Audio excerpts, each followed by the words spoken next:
Good afternoon, good evening. Thank you so much for joining us for the weekly briefing from Africa CDC. My name is Margaret, Edwin, the Director of Communications. I will be moderating this session. Today, we are joined by Dr. Ngashi Ngongo, the head of the Incident Management Support Team based out of DRC. I will now hand over the briefing to Dr. Ngashi to start the session. The weekly briefing focuses on health emergencies across the continent. Over to you, Dr. Ngashi. Thank you very much, Director. Good morning, good afternoon, colleagues, depending on which part of the world you are in right now. I would like to welcome all of you to this week's press briefing, which is our commitment to you to keep you updated on the situation of outbreaks on the African continent. There to say that this press briefing is taking place at a very interesting moment, as today we are also attending the WHO Emergency Advisory Group that is reviewing the situation of Mpox and advise the Director General of WHO whether they can lift up the emergency declaration or continue it. At the same time, also yesterday, there was a very high-level meeting of heads of state that was also looking at the situation of cholera on the African continent. I think those are some of the main highlights that we'd like to give you a bit of the details of where we stand now with outbreaks on the continent. With that, Director, perhaps we can now go into the PowerPoint presentation.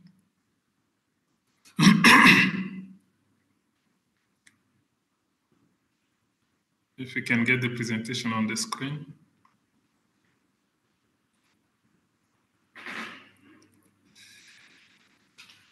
Thank you. Now, I would like to take you through the update on where we stand with Mpox and other health emergencies on the continent. First of all, let me just start with presenting apologies from the Director General, who could not make it today because of other unexpected issues. Next. Now, let me start with what I just said, that yesterday there was a high-level meeting that was organized by the President of Zambia in his capacity as the African Union champion on cholera at the request of Africa CDC, to really bring all the head of state in the 20 most affected countries to reflect on the situation of cholera and try to chart a new response. I think more bold response to help member states control this outbreak and also accelerate the agenda toward elimination by 2030. The outcome of that meeting is a call to action. I think that is going to be released today, where there's really both action that takes about the leadership of the president themselves to the mobilization of adequate financial resources to the coordination of the response on the continent, even the importance of really pushing the local manufacturing of some of the cholera essential commodities like oral vaccine and also the IV fluid on the African continent. I think we'll be able to share that by the end of the day. Next. In addition to that, the Director General also attended the Mo Ibrahim Foundation week event in Egypt, there to reflect on the health financing for development on the African continent. I think it was also an opportunity for him to share the Africa CDC health financing strategy, which has already been shared with many of you in the past. Next. The DG continued his engagement. He attended the election of the new president of the African Development Bank in Abidjan. It's an opportunity to also interact with our leaders, including the president of Mauritania, President Mohamed Ould Sheikh El Ghazouani, but also the incoming president, who is Sidi, just to discuss also how already from the start we can chart a new a new pathway for the collaboration between Africa CDC and the African Development Bank in particular, but within the broader context of the public health agenda that Africa CDC is pushing on the African continent. Next. Now, that is just a little bit on the DG's engagement and some of the major events happening on the continent. But now, coming to the Mpox situation in Africa, I think we have reached 141,000 cases reported, over 35,000 confirmed, of which 1,793 dead among the suspected and 188 among the confirmed, giving us a case fatality rate of 1.3 on the suspected and 0.5 on the confirmed. But the most important is to say that now, if you look at the numbers on the confirmed cases only, that by week 21, which is the end of May, I think, we had already reached almost 100% of all the cases that were confirmed in 2024. It just shows that this year, I think the numbers are much higher than they were last year. Similarly, on the suspected cases, last year we ended with over 77,000, and this year we have already reached over 64,000 cases. It just shows that the situation is not yet completely under control, that if anything, we should be worried of a worsening situation, and it's come to the number of cases that are being reported, also the numbers that are confirmed. But when we look at week 21, there were 2,705 cases that were reported compared to 2,844 the week before. The number of confirmed cases also stood at 932 compared to 995 the week before. And the number of deaths among suspected cases, 5 compared to 14 the week before, and deaths among confirmed cases 2 compared to 7 the week before. That means overall, on all those 4 indicators, we see a declining trend. But it's also important to say that we are more concerned about what is happening in Sierra Leone. As you can see, the last comer that is also showing very high numbers, accounting for 53% of new confirmed cases during week 21, and now driving the increasing trend that we see on the Mpox outbreak over the last 6 weeks on the continent. Next. But we also wanted us to zoom in on the 4 countries that represent 94% of all confirmed cases during week 21, which include DRC, Uganda, Sierra Leone, and Burundi. I think from here, we tried to dive into each of these countries in addition to the country that recently reported cases that had not reported before. Let's move on next. Let me start with Ethiopia. As of on May 26, the Minister of Health of Ethiopia reported the first cases of Mpox. But as of 4th of June, just about 9 days, 40 cases have been notified, of which 17 confirmed and 1 death.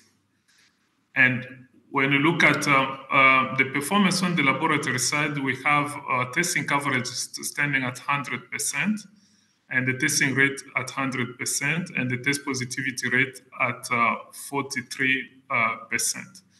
I think the most important is to say that Ethiopia has already reported 1 death on 31 of March 2025, which is an infant. But the contact tracing is ongoing, and the isolation has already been established. But most important to say is that there are 2 regions that have been affected out of the 14 regions of Ethiopia. And you can even see the right locations of the cases on the map, which is on the left, I think we've put on the red circles to indicate exactly where the cases are.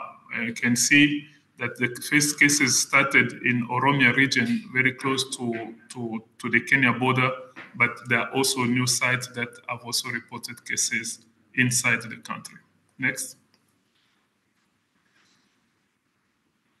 We've also reported cases happening in Togo since May 16. The Minister of Health also declared the Mpox outbreak in that country. As of in week 21, there were 22 cases that were notified compared to only 3 cases the week before.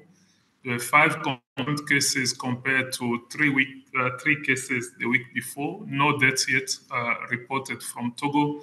But what we know from the sequencing is that it is clade 2B that has been identified in Togo, the same that is also striking in Sierra Leone. And on the coverage side, on the testing side, we have 100% coverage and 100% testing rate and 23% test positivity rate, which is good performance on the diagnostic side. But it's also important to mention that Togo is also doing very well on surveillance side with 181 contacts that have been listed and being followed up. If you look at that for 8 confirmed cases, that gives you more than 20 contacts per each confirmed case, which means that it's really an indicator of good performance of surveillance. And the IMST is working closely with them, supporting the areas of surveillance, IPC, laboratory, even case management as well. Next. In Malawi, also, there are 145 suspected cases that have been reported so far, 19 confirmed, no deaths that have been reported yet. All those cases are from 3 of the 28 districts of Malawi. But looking at week 22, there were 122 cases that were notified, compared to 23 on week 19. 4 confirmed cases compared to 6 on week 19, and no deaths yet.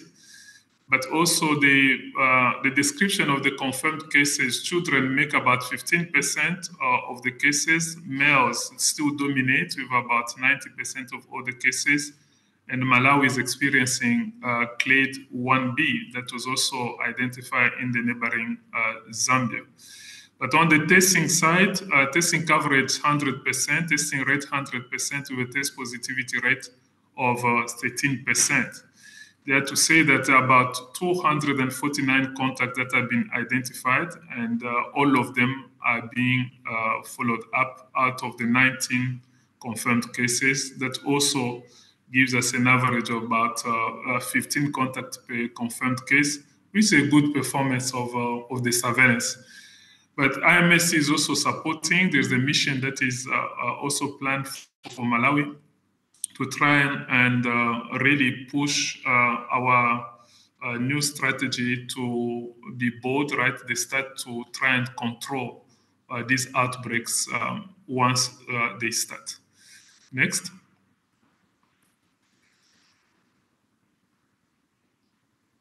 In Sierra Leone, I think this is the country most concerning right now. There have been 4,032 suspected cases reported so far, 3,140 that have been confirmed, but with 15 deaths, giving us a case fatality of almost 0.5%, which is very good in terms of the performance on the case fatality rate. But just to say that all the 16 districts of Sierra Leone are now reporting cases. Now, on week 21, there were 531 notified cases compared to 684 the week before. There were 492 confirmed cases compared to 603 the week before. There was 1 confirmed death compared to 3 the week before. When you look at that, we see a decline, at least when you compare with those 2 weeks, the week 20 and week 21. Now, on the confirmed cases, I think 68% of them are male. There are very few children that only make 2.7%, as it is the case of Togo that I reported before. It is clade 2B that has been identified in Sierra Leone. Now, on the testing side, 95% testing coverage rate, with a testing rate of 100%. But what is of really great concern is the test positivity rate, which is at 93% overall for the entire country. And there are 7 districts that report 100% positivity rate. What does that mean is that people come themselves to consult in the health facilities, and all those that come, they come already at advanced stage that almost all of them test positive.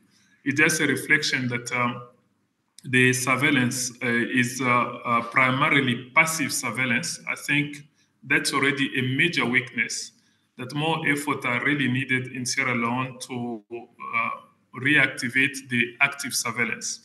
Now, they started at the beginning with what they called Find Them All, using community health workers to help in surveillance, but that program has stopped because of difficulties in funding. But just to say that 91% of cases are concentrated in 3 districts, Western area urban, Western area rural, and Bombali.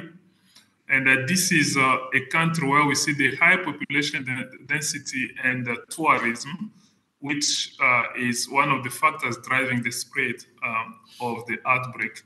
And there are also cases that are being reported among students. And I think on the contact side, it's also one of the weaknesses that you expect to see in a passive surveillance. It's about 4,499 contacts that have been identified out of the 3,140 confirmed cases. That gives us a ratio close to 1-to-1, knowing that really surveillance remains one of the major weaknesses in the Sierra Leone Mpox response. Next. In DRC, where we have the highest numbers, I think 107 suspected cases, 21,000 almost confirmed cases, with 1,700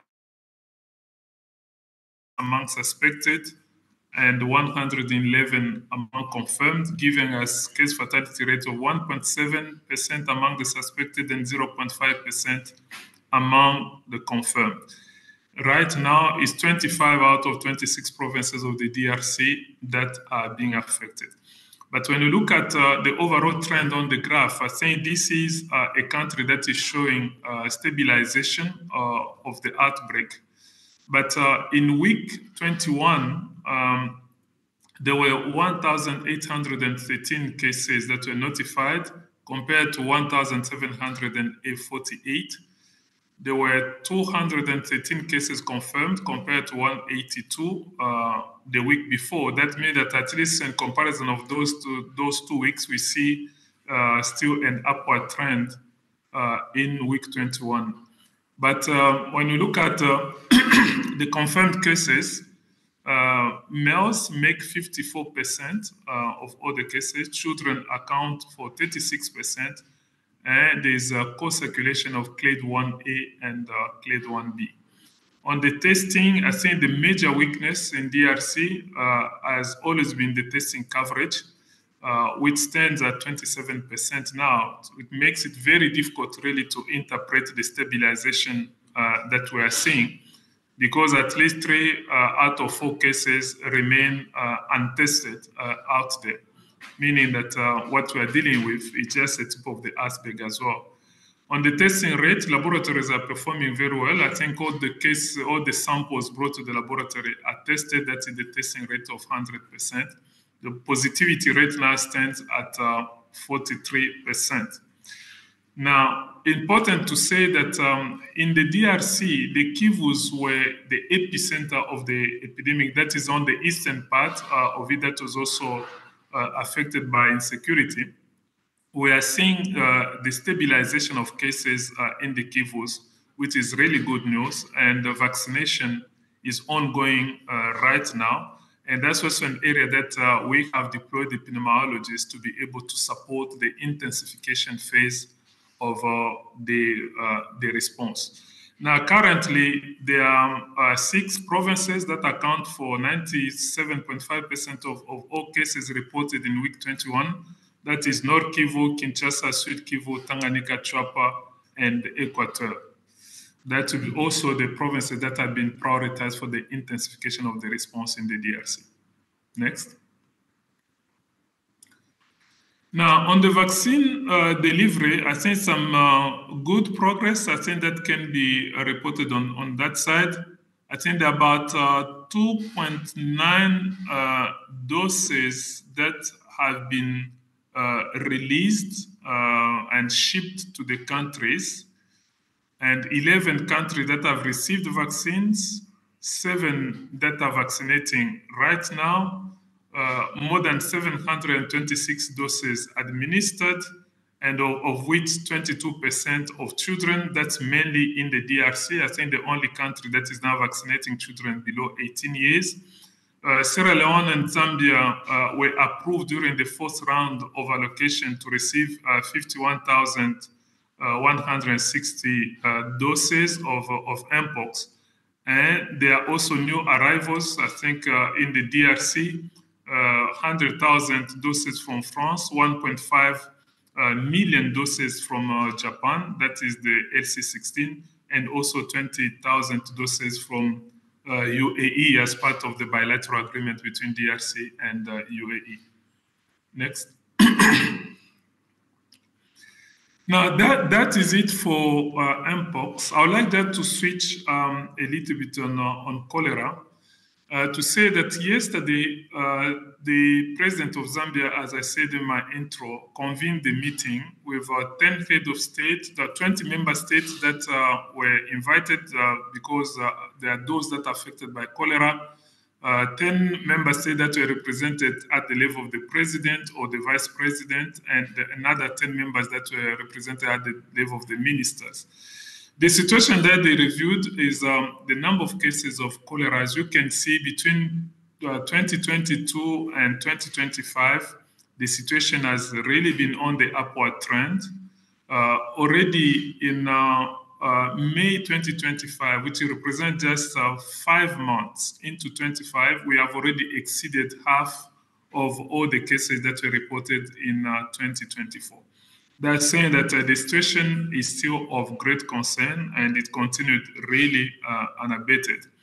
But also important to say that for this year in 2025, in the month of May, accounted for 60% of all cases. I think from January to May. Africa accounted for 60% of all cases that are reported globally, 93.5% of all deaths that are reported.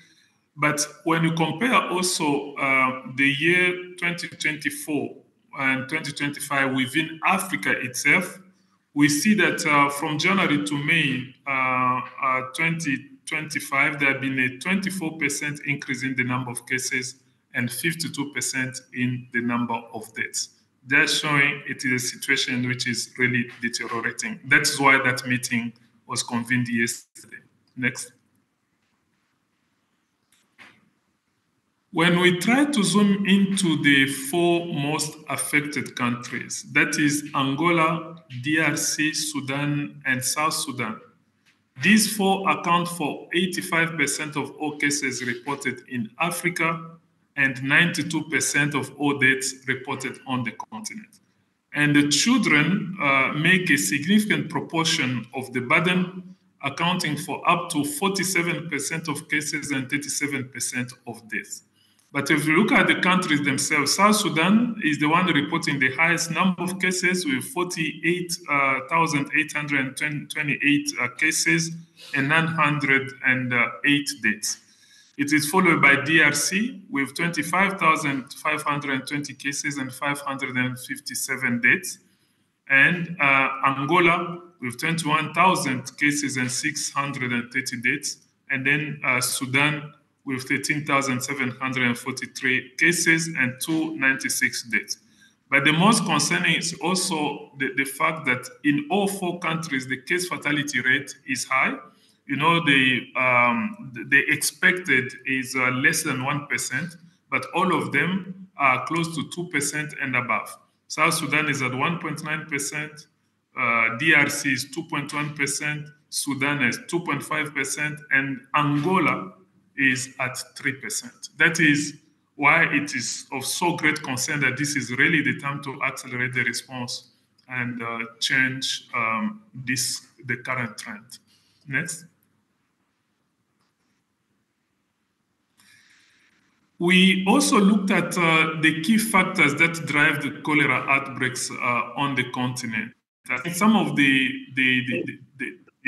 main challenges include the weak interministerial coordination. I think there's a really fragmentation of the response in countries, with the health sector still trying to lead, yet everybody knows that this is a multi-sectoral response that also expect great contribution and leadership from the water and sanitation sector, which has been weak. And then secondly, it's also a reflection of the many years of underinvestment in waste infrastructure, even complicated now when you look at the fact that over the last 4 to 5 years, health financing has been declining in Africa. There is also observation of the major gaps in cross-border surveillance, which explain why I think there's that spillover of cases from one country to another. If you looked at the map, they're all concentrated in our neighboring countries. At the same time, this is happening in the context of a number of important risk drivers, such as the conflict that are happening in South Sudan, in Eastern DRC, natural disasters, and the increasing population movement across those countries. And finally is on the commodity shortages, that right now we have gaps in the availability of oral cholera vaccines and also essential supplies. But we just wanted also to show some of the key indicators on the water and sanitation, to highlight the importance of really stepping up investment in this sector. When you look at the percentage of the population which has got no access to safe water, it ranges from 35% in Sudan to 65% in the DRC. If you look at the proportion of the population with no basic sanitation, it ranges from 48% in Angola to 84% in DRC and South Sudan. If you look at the proportion of the population still practicing open defecation today, it ranges from 12% in the DRC to 60% in South Sudan. And in some rural areas like in South Sudan, we reach up to 73% of people that are really defecating in the open. I think that's also where we can understand the vulnerability of this population to cholera. We also looked at the percentage of schools which have got no hand washing facilities for our children, which ranges from 57% in Sudan up to 90% of South Sudan. I think those are some of the factors of vulnerability which explain why this response should no longer be a health response, which should be a multi-sectoral response that's also seen a greater role of the waste sector into it. Next.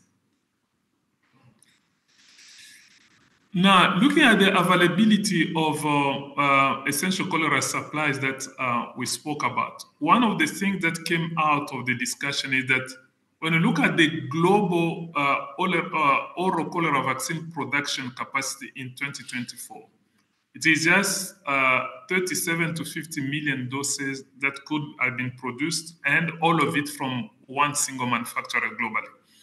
But when you look at the global needs, the same year they were estimated at 80 million doses, which was far above the production capacity.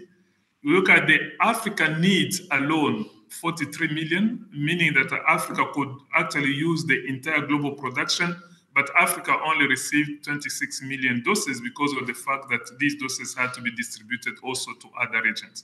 I think this is the reason why now there's this greater push that came from Africa CDC, and now also it came from the head of state, and Africa CDC has taken that as a priority to really push the local manufacturing or some of these medical countermeasures on the continent.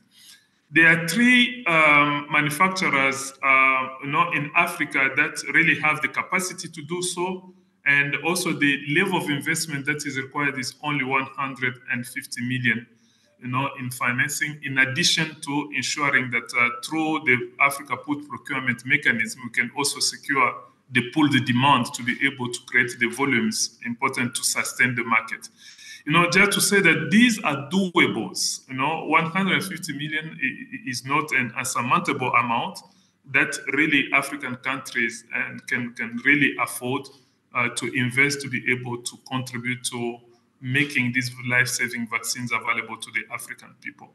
And some of those manufacturers that are ready include BioVac in South Africa, DEC Vaccines in Ghana, and also the Zambia manufacturing plant, which has just also been established there with a plan to produce oral cholera vaccines in the country. Next. Now, some of the recommendations that came out of the head of state meeting is that it is time to elevate the oversight of the cholera response to the presidential level, so that then countries establish a presidential task force that can bring in all the key sectors into a multi-sectoral action, and also allocate the necessary resources, especially now that ODA is going down, that put more of the domestic resources and ensure accountability across the responsible ministries. Now, the second recommendation is to learn from the experience of the Mpox coordination through the Continental IMST and expand the mandate of the IMST to coordinate a continental response to cholera. The third recommendation is to really increase the investment in the waste sector to ensure that the infrastructure is really prioritized, especially in the high-risk areas, through this multi-sectoral response plans. The fourth recommendation is also to increase the availability of critical supplies. This is including both the stockpile, but also the local manufacturing. The fifth recommendation is really focused on those areas of insecurity like the Eastern DRC and Sudan to be able to guarantee some humanitarian access, to create humanitarian security corridors that can allow an uninterrupted delivery of services in those contexts. And finally, to ensure that member states really mobilize reliable financing to be able to sustain the response to cholera in a way that really supports already the Africa CDC health financing strategy, which has prioritized three different areas: increasing domestic resources, looking at innovative financing, but also at the same time bringing the private sector into blended finance that can then mobilize the resources needed to build the health infrastructure and support the cholera responses in the countries. Now, next, I think we really wanted this week to focus on those two conditions. As you might have heard, also there's an outbreak of chikungunya, which is in Kenya right now. I think perhaps next week, if all goes well, we'll be able to also include that. We didn't want this presentation to be too long because the new development of cholera was just important for us to report on that to you a bit more details.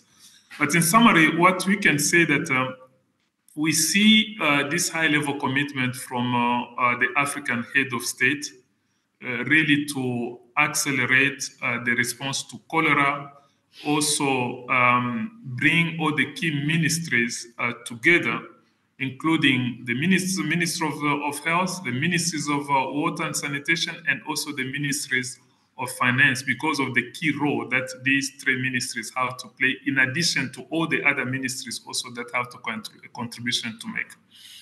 And what came out yesterday is that really this is time to act. Now is the time to act to control cholera and really help the countries move toward the goal of elimination by 2030. We are particularly proud for the commitment that the head of state made. They endorsed a call to action, which is going to be released today, which summarizes the key areas of the action moving forward, both for the government but also for Africa CDC as the public health organ of the African Union. Just to also say that the emergency coordination group on Mpox met already to discuss what is now the current path for Mpox, whether to lift or not lift the public health emergency of continental security. The meeting took place on the 30th of May. By tomorrow, I think the report of that meeting will be released. But it also happens, as I briefed before, that WHO Emergency Committee is also meeting today. We'll be able to look at the two recommendations from the two groups, hopefully this week. And just to say, as a way of concluding, that on the Mpox front, there is still a lot of work to be done. Sierra Leone is still getting of greater concern. We still have new countries like Togo and Ethiopia that need to be supported. Just to say that really there's no room for complacency yet. We are seeing good development in the countries that were of great concern before, DRC, Uganda, Burundi. We are seeing stabilization. But these new countries are just of great concern, but also an opportunity for us to draw lessons from those that have stabilized the epidemic to also apply them to be able to achieve even much faster than we did in other countries. And secondly, is the cholera outbreak, which is also really taking that priority here on the continent, that starting from next week, we'll be also reporting to you how much progress we are making on that front as well. Director, I would like to stop there and open up for discussions, comments from the participants. Over to you. Thank you, Dr. Ngashi. Let's cross over to the floor. We have Esther Nakazi, a science journalist based in Uganda. Esther, you have the floor. Thank you very much, Margaret, and thank you, Dr. Ngashi. Dr. Ngashi, you say that you are going to use the IMST system or plan for controlling cholera, just like you did Mpox. Does that mean you're going to link up with WHO and come up with the Continental 2.0 plan like you did for Mpox? Or how exactly are you doing this in terms of coordinating it and putting it on a continental level? Thank you so much. Thank you, Esther. Let's take the next one before Dr. Ngashi comes in. Paul from the Lancet, you have the floor. Yes, thank you. My first question has to do with, in his opening speech at the meeting, WHO DG Dr. Tedros highlighted that Africa CDC is participating and they are working together. So I'm curious to know what's the recommendation of Africa CDC is with WHO. And I know you said the report of the African committee would also soon be released. So what do you think the Africa CDC is recommending? And if we are extending this emergency declaration, in your presentation today, you highlighted that cases continue to grow and the wide testing gap is still very, very wide. Are you suggesting that we should continue, the response should still continue the way it is, or how are we trying, what is the difference that we can bring about to actually make significant change and we can start seeing the impact of these emergency declarations and outcomes in the various African countries? Thank you very much. Thank you, Paul. Over to you, Dr. Ngashi. Yes, thank you very much, Esther, and thanks, Paul, for those very good questions. I think on the first, regarding Esther's question about how do we plan to move with this new IMS on cholera with WHO, I think the recommendation from the head of state was very clear. They are building on this model here, where Africa CDC and WHO are co-leading the continental response to the IMST outbreak response. It's exactly the same thing that is being recommended also for WHO and Africa CDC to co-lead the IMST on cholera. I think this is the model that has shown that it improves coordination, it improves synergy. It becomes even more important when you look at what is happening globally with the health financing that is declining, that this is really time for more efficiencies. And that it's like we had already anticipated this as we saw it coming, that we don't need multiple structures of the organizations, but really pulling all those structures into one single structure and building complementarity based on the comparative advantages is the best way to go. But just also to say that the IMST is not only limited to WHO, although Africa CDC and WHO lead, it also includes all the other partners. We have about 28 different partners that are seated, in the IMST Mpox that are working together. The same thing, even the preparation for the meeting, I think there were other partners that were there. We had Gavide to address issues related to vaccines. We had UNICEF there to address issues related to water and sanitation. It's exactly the same model under the co-leadership of WHO and Africa CDC, but all partners joining hands into one plan, one team, one budget, and one MNE. Now for Paul, I don't want to preempt the recommendation that are coming from the ECG members, because I'm not a member myself. No, I'm in the WHO emergency committee, but I'm not in the Africa CDC. But what I can say is that when you look at the data, it shows that we are not yet out of the woods. We are not yet. Remember the figures that we presented in terms of just the numbers of cases. Already now we have the total almost 100. We are getting to 100% of all the cases in 2024 that are now reported over the first 5 months.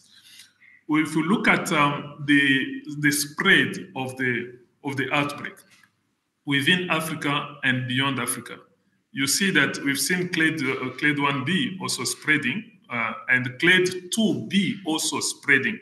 That means that we have now 2B and 1B all spreading in Africa, 2B going into Togo and 1B going into Malawi. It's that the spread is still there. I think the risk of spillover still continues. And we have even cases that are reported outside of Africa. There was that case that was reported in China, also 1B going into China. That to say that on all those grounds, it's really clear that we are not yet out of the woods. Even the strength of the response itself. I just spoke about Sierra Leone. You see that really surveillance is very weak in Sierra Leone. It is still passive surveillance, which explains that a test positivity rate, which is above 90%, with about 7 districts that have 100% positivity rate. It tells you that the active surveillance, which is really important for us to get this outbreak under control, is not yet there. We spoke about the DRC with the testing capacity at 27%. When we look at all those elements, is that the response capacity still has serious weaknesses. The cases are still increasing. The risk, the global risk, and also the risk to other countries is too high. I think I would imagine that these are important elements that need to be considered in the decision to lift or not lift. As I said, I'm a member of the WHO emergency group, which is meeting right now. After this, I'll go back and join the group. I cannot preempt, I think, what is coming, but we know that by tomorrow, we know exactly what are the recommendations that are coming out of these two groups. Okay, thank you very much. Let's take the next 2 questions from the chat group. We have Pamela Das is the senior executive editor from The Lancet. The questions are: what is responsible for the new surge of Mpox in Sierra Leone, and to what extent can health systems cope? And what prevention and control measures are being implemented nationally and regionally? And what are the major challenges to responding? It's a mouthful. Did you get it, Dr. Ngashi? I can repeat. Yeah, please repeat.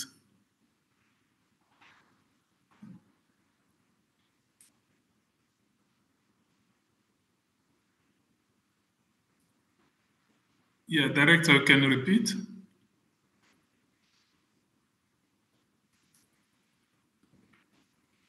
Can you repeat, Director? Yes, we lost you a bit.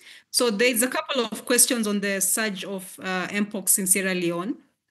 So the questions are, to what extent can the health systems cope in Sierra Leone, and what prevention and control measures are being implemented nationally and regionally? And then what are the major challenges to responding?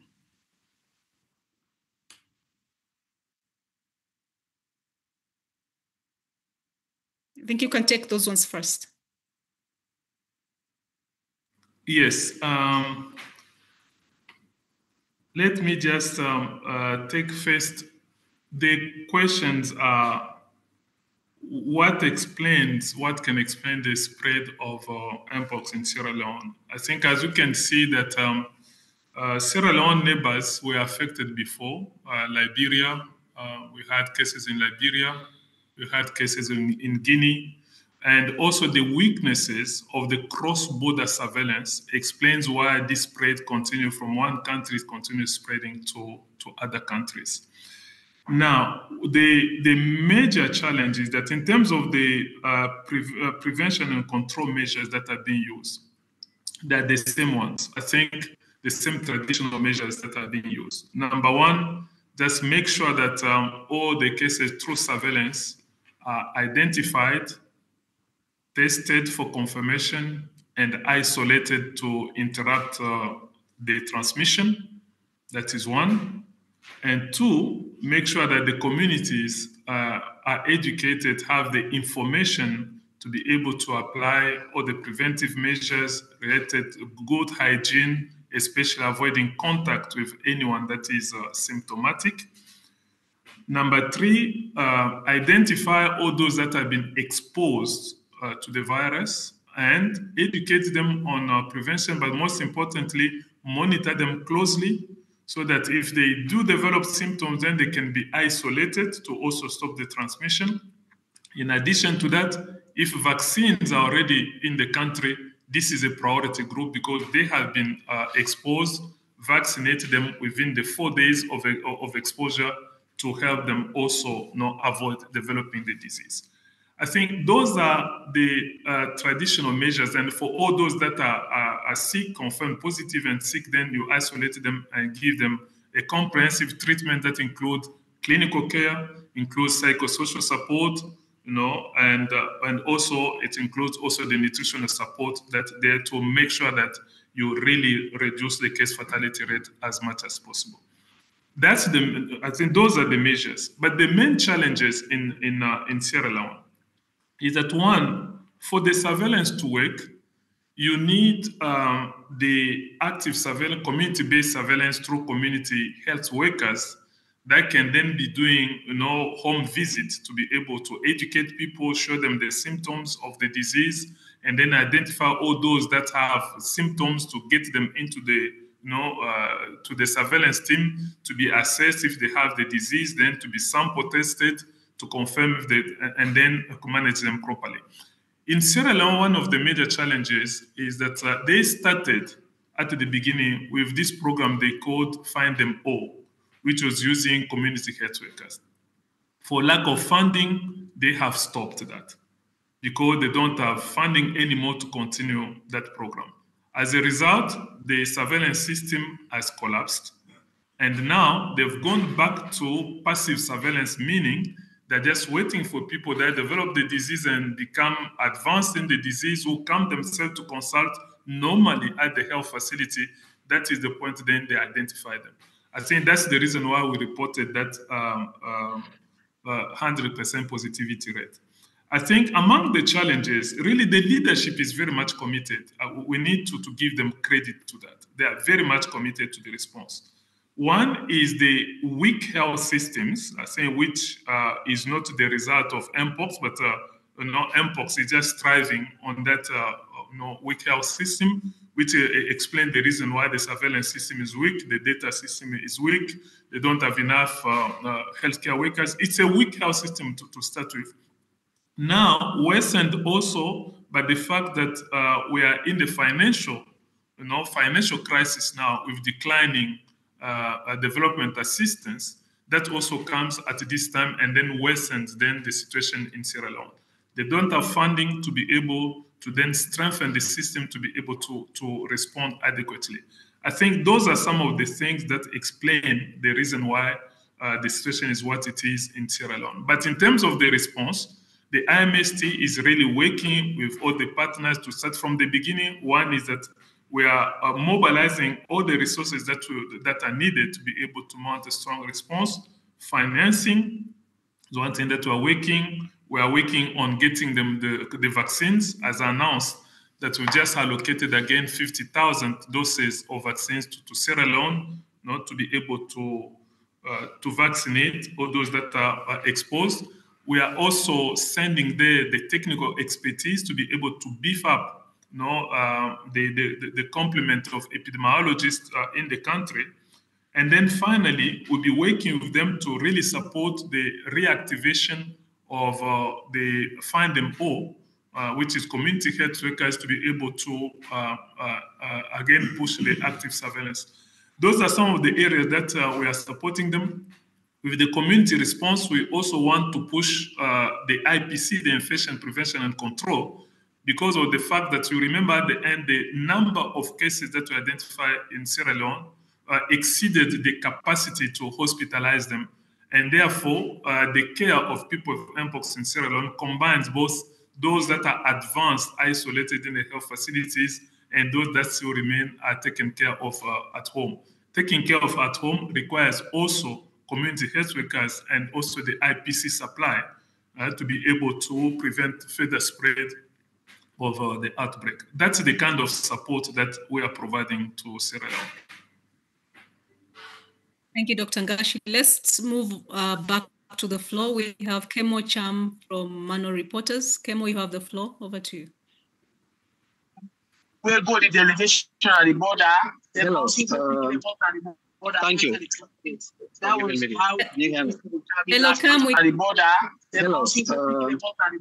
Thank you. That was how every year we get delegation. Hello, if you can hear me, I just wanted to ask Dr. Ngashi. Infection. I would like to know how significant cross-border infection has been within West Africa, and particularly between Sierra Leone and some neighbors, as far as the data you have are concerned. Thank you, Kemo.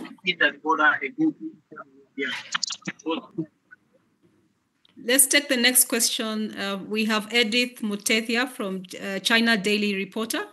The question is, how is Africa CDC promoting a multi-sectoral approach involving various stakeholders to combat cholera? And then what lessons have been learned from the current outbreaks, and how are they shaping future preparedness and response plans for infectious diseases? Over to you, Dr. Ngashi. Yes, I think just to say that cross-border surveillance is one of the major weaknesses on the continent. It is an area that Africa CDC has invested so much, but at the same time also, which still show that there's a lot to be done in that area. You can see that this outbreak, whether in West Africa that we are now talking about here, the question is asking West Africa or East Africa, it always starts from one place, and then from that place it starts now spreading to other countries. And there were even situations of cases, symptomatic cases moving from one country and crossing the border and being picked in another country. That shows that despite the fact that countries do have borders, but that surveillance element is something that needs to be strengthened. I'd like to invite Messi on the question about cross-border surveillance in West Africa. if you can make a comment on that.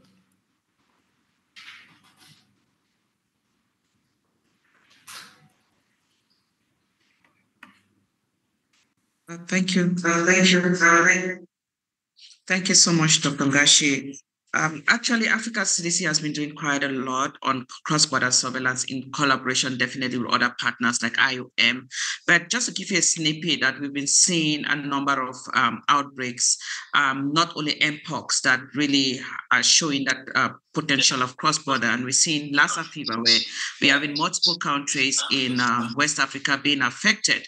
We're also seeing cholera spreading across the borders in other countries, not only in West Africa, but also we're seeing that in Southern Africa and also in the eastern part of the continent.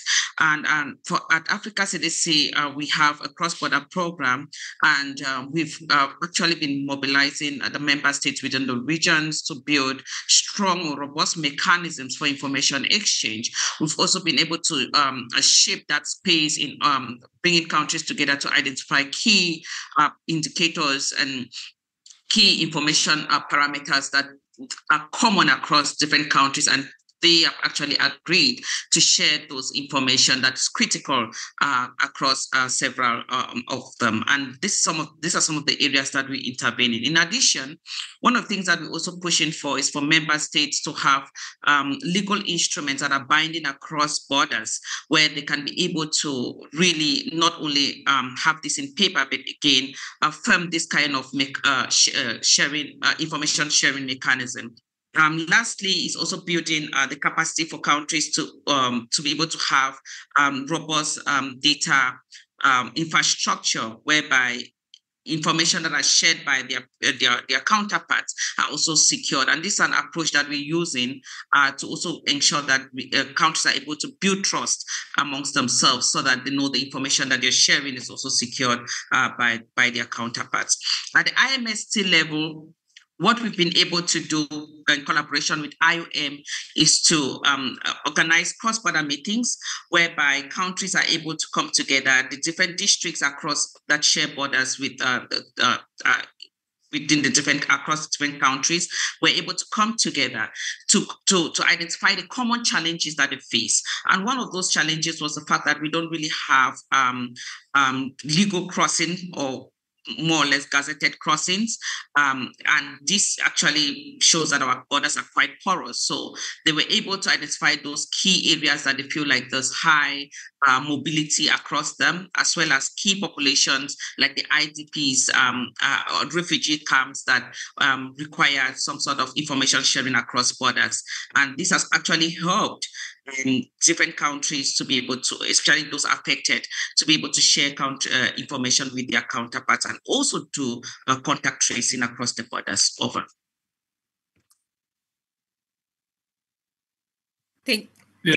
Thank you very much, Kiang. I think just on the other question from our colleague from China CDC about the multi-sectoral approach. If you look at the current response design in the countries, but also at IMST, you see that right from the start, we had realized that this response went beyond the health sector alone. If you look at surveillance, we use surveillance, the One Health approach to surveillance, to also bring in both environmental health, human health, and animal health. Knowing that, in many countries, you still have a combination of the zoonotic soil with 1A, and then you have the 1B, which is human to human, that we really need to leave behind as a legacy to strengthen the system, a One Health approach to surveillance, which is extremely important. And secondly, that when you look at the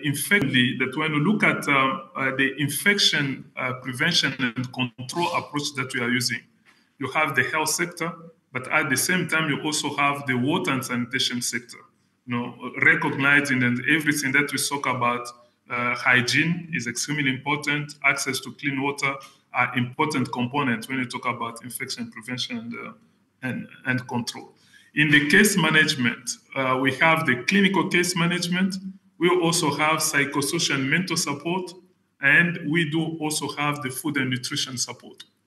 meaning that you have health, you have water and sanitation, you have food, and then you have the education sector. All these are important sectors that all contribute to the Mpox response, to just explain why it is a multi-sector approach. The lessons we have learned are many. I think the most important ones are the one that, first of all, it is the unified continental coordination that has to be reflected both also at continental level, but also at national level and subnational level. That is extremely important as we move forward, that the coordination is really integrated to be able to optimize the contribution of all the key players. Secondly, data is really central. We also needed a unified data platform that can connect surveillance with laboratory, with case management, with vaccination. For the first time, we've worked with the University of Oslo now. We are working with the University of Oslo to be able to standardize that module, on emergency management that include the different pillars of the response. And this will remain for future outbreaks, that we don't suffer again on getting data the way that we have done. Thirdly, is that the community-based surveillance and the community response is not something that we can do ad hoc. That's the reason why we just completed a survey on community health workers on the continent. We have 1 million community health workers, in Africa right now. We would like to really train all these 1 million community health workers also in surveillance, so that they look at both development program, but also emergency preparedness and community-based surveillance, in particular, and also so that they become a resource that is mobilized in every outbreak to be able to support those components. And finally, is the importance of laboratory decentralization, that this whole issue of the cost of sample transportation is really a nightmare, because we had not done that.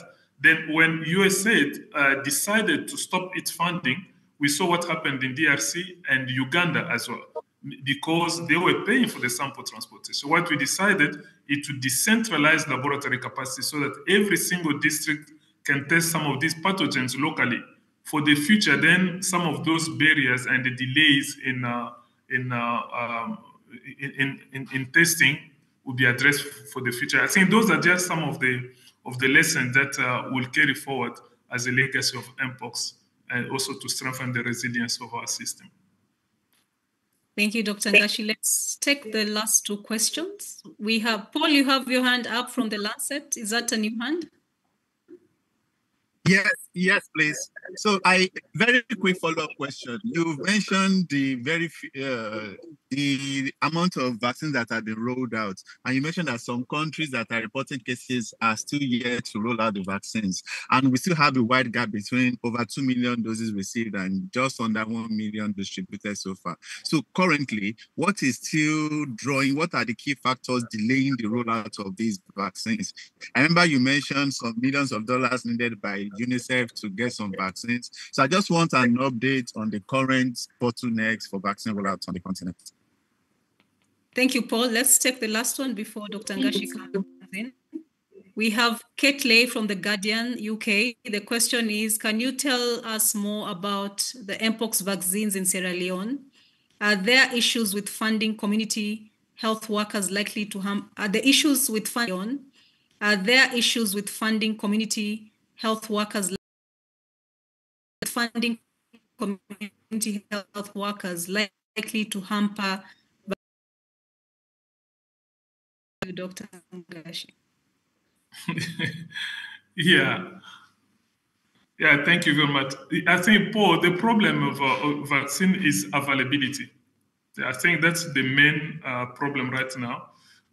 Remember that the second plan for the 6 months from March to August 2025 estimated that we needed at least 6.4 million doses of Mpox vaccines to be able to cover the target population in Africa. Right now, we only have visibility on 500,000 doses. And of those 500 doses, we have the doses that come from UNICEF, for which they are still mobilizing funding. So you understand really the visibility of vaccine availability is not guaranteed for now. That is the main challenge. It's not the ability of the country to absorb and spend, it's just our capacity to mobilize enough vaccines to make available to them. And because of that, another area that we're trying to explore, if member states can themselves buy those vaccines now that the external support is kind of going down. But the challenge is the price. It is $65 for one dose of vaccine. Now, can you imagine a country like, if a country is planning for the 6 million that we are talking about, 6.4 million, you multiply that by $65 each dose, you can see how much money is needed. I think that is one of the major bottlenecks right now on vaccine. Reason why we are pushing for the local production of vaccines in Africa, so that in the future we can control not only the production but also the price to make them available to the largest population possible. Kathleen, the problem of vaccination in Sierra Leone, first of all, it is the quantity, but we provided first of all 58,000. They have absorbed that. We've now provided another 50,000. I think that is on the availability. We are making effort, but it's not enough, as you can imagine. The main problem is mobilizing more vaccines for Sierra Leone. I think that is where the main bottleneck is. Now, the second question is, then the lack of community health workers impact vaccination? Of course, yes. But these are the people that go and mobilize communities and educate them and bring them for the vaccination. Now, without them, it will be kind of hard for the nurses and doctors themselves to be able to really mobilize the communities directly, knowing that there are not many and knowing that they're already overwhelmed with the care they have to provide in the health facilities. That's the reason why Africa CDC is really committed to go and really support them to bring back those community health workers to support not only the vaccination, but also the active surveillance and then the risk communication at community to ensure that the IPC, that community get the support from those community health workers, which is critical. Over to you, Director. Yes, so just one last question before we wrap up. This is Lisa, a news editor in the US. The question is, have scientists determined which Mpox clade is involved in Ethiopia's outbreak? Dr. Ngashi? No, I think we haven't seen the data from Ethiopia, the pathogen sequencing of the Ethiopia Mpox virus. But given the fact that it is on the eastern part of the continent, there's a high likelihood for it to be clade 1B. But that is just likelihood. But we are still waiting to look at to see the result, what exactly it is. Most likely, perhaps next week, if we have it, we'll be able to announce that. Thank you, Dr. Ngashi. And with that, we have come to the end of our briefing this week. I'll now hand over the floor back to you for your closing remarks. Over to you. I would like, on behalf of the Continental Incident Management Support Team, to thank all of you really for this continued interest. It also encourages the IMST to know that we are accountable to you, to keep you updated on how the outbreaks are going on the continent. And we wish that this should be something that we'll maintain on a regular basis. And now we are expanding to also take on other outbreaks like cholera, which might be coming our way very soon.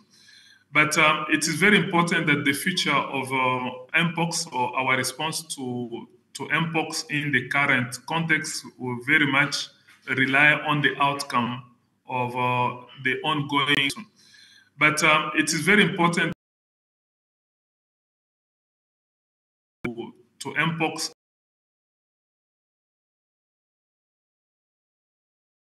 of the ongoing emergency consultative meetings. I think the one taking place today from WHO, and also the outcome of the Africa CDC emergency consultative group. I think as soon as we hope that by next week we'll get the implications of that for the current continental response. I think with those few words, I would like to thank you all and hope to see you again next week, same day at the same time.